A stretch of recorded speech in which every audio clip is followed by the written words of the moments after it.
Sometimes the most powerful moments in life come disguised as simple gestures. When a hungry woman meets a cowboy who sees beyond her immediate need, something extraordinary unfolds.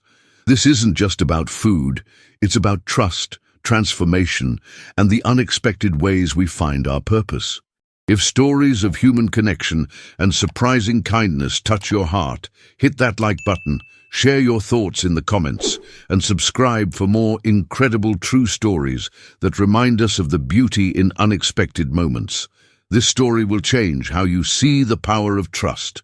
The dust had settled on another scorching afternoon in Amarillo when Sarah May stumbled into the Last Chance saloon, her worn boots barely holding together, and her stomach echoing with 3 days of emptiness. She wasn't the first desperate soul to push through those swinging doors, but something about her quiet dignity caught the attention of every man in the room. Her dress, though faded and patched, was clean, and her hair was pulled back with the kind of care that spoke of a woman who hadn't given up on herself entirely. The way she held her shoulders straight despite the obvious hunger painted a picture of someone who had known better days and refused to let the current ones break her spirit completely. The saloon fell into an uncomfortable silence as Sarah May approached the bar, her green eyes scanning the room with a mixture of hope and wariness. She had learned to read men quickly during her weeks on the road. Which ones would help, which ones would hurt, and which ones would simply look through her as if she didn't exist. The bartender, a gruff man with arms like tree trunks, looked her up and down with the kind of assessment that made her skin crawl. She knew what he was thinking, knew what most men thought when they saw a woman alone and desperate. But she also knew she had reached the point where pride was a luxury she couldn't afford, where survival meant swallowing dignity and asking for what she needed. "I'm not looking for charity," she said, her voice carrying more strength than her body felt capable of producing. "I can work for a meal. I can clean tables, sweep floors, wash dishes, anything honest that needs doing." The words came out in a rush, as if speaking them quickly would somehow make the asking easier. She had rehearsed this speech in her mind for miles, walking under the relentless Texas sun, but saying it out loud in front of a room full of strangers felt like stripping her soul bare. The silence that followed seemed to stretch for eternity, broken only by the slow creak of the saloon's wooden floors and the distant sound of horses moving restlessly in the street outside. From the corner booth, a figure stirred, a cowboy who had been quietly nursing his whiskey and watching the scene unfold with the kind of attention that suggested he saw more than most people bothered to look for. Jake Morrison was known throughout the territory as a man of few words, but decisive action, someone who could read character in a person's posture and judge their worth by how they carried themselves in difficult moments. He had been watching Sarah May since she walked in, noting the way she kept her chin up despite her obvious desperation, the way she offered work instead of begging for handouts.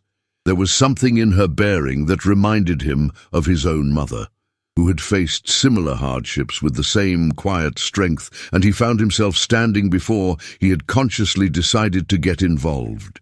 Jake Morrison had learned to trust his instincts about people during 15 years of working cattle drives and frontier towns, where the ability to judge character could mean the difference between life and death. As he rose from his corner table, every eye in the saloon turned to him, because when Jake Morrison moved, people paid attention. He wasn't the biggest man in the room, but there was something in his steady gaze and deliberate movements that commanded respect without demanding it. His weathered hands bore the calluses of honest work, and his face carried the kind of lines that came from squinting into endless horizons and making hard decisions under pressure. When he spoke, his voice carried the quiet authority of someone who had earned his place in the world through actions rather than words. "Ma'am," he said, tipping his hat with the kind of old-fashioned courtesy that was becoming rare even in those days. "I couldn't help but overhear your offer to work for a meal." Sarah May turned to face him, her green eyes meeting his brown ones, with a mixture of hope and caution that spoke of too many disappointments and not enough kindness. She had learned to be wary of men who approached her with offers of help, because help often came with strings attached that she wasn't willing to accept.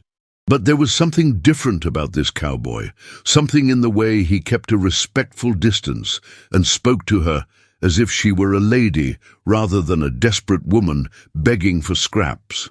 His clothes were clean but worn, practical rather than fancy, and his manner suggested someone who understood hard work and honest struggle. "I own a small ranch about 5 miles outside of town," Jake continued, his voice steady and matter-of-fact, as if offering work to strangers was something he did every day. "My cook quit last week to get married, and I've been making do with beans and hardtack ever since. If you're serious about working for meals, I could use someone who knows their way around a kitchen." The offer hung in the air between them like a bridge across a chasm, and Sarah May felt her heart skip with a combination of relief and terror. She had been hoping for a single meal and maybe a place to sleep for one night, but this cowboy was offering something that sounded almost too good to be true.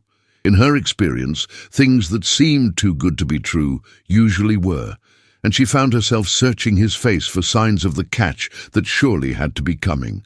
The saloon had grown so quiet that the sound of her own breathing seemed loud in her ears as Sarah May weighed her options, which weren't really options at all.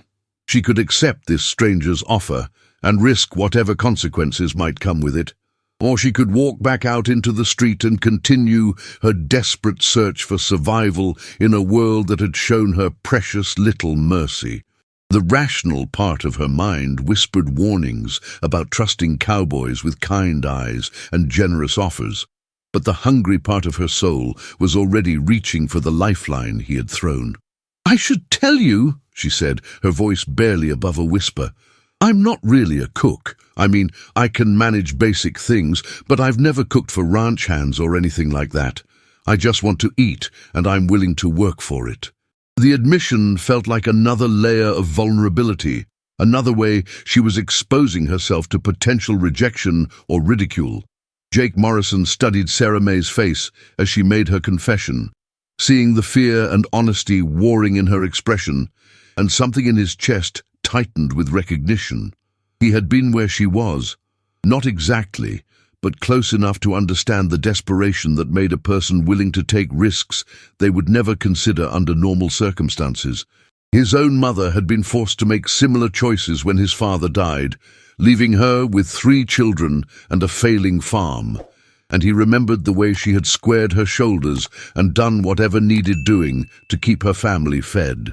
There was that same quality in this woman, that same stubborn refusal to give up even when everything seemed hopeless, and it stirred something protective in him that he hadn't felt in years.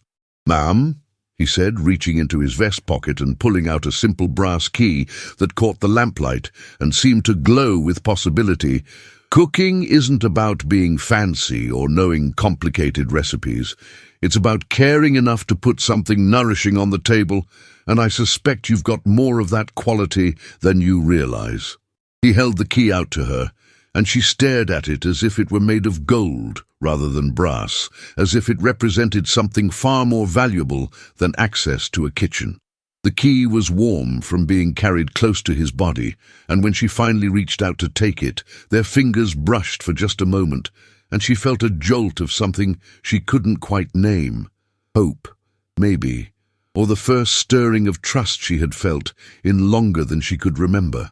"This is the key to my kitchen," Jake continued, his voice gentle but firm, as if he were making a solemn vow rather than a simple business arrangement.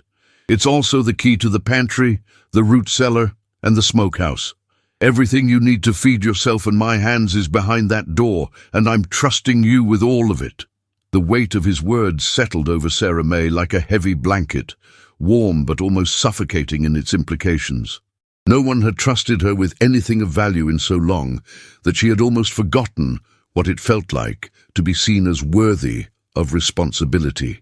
The key felt impossibly heavy in her palm, as if it carried the weight of all the chances she had been denied and all the opportunities she had lost along the way.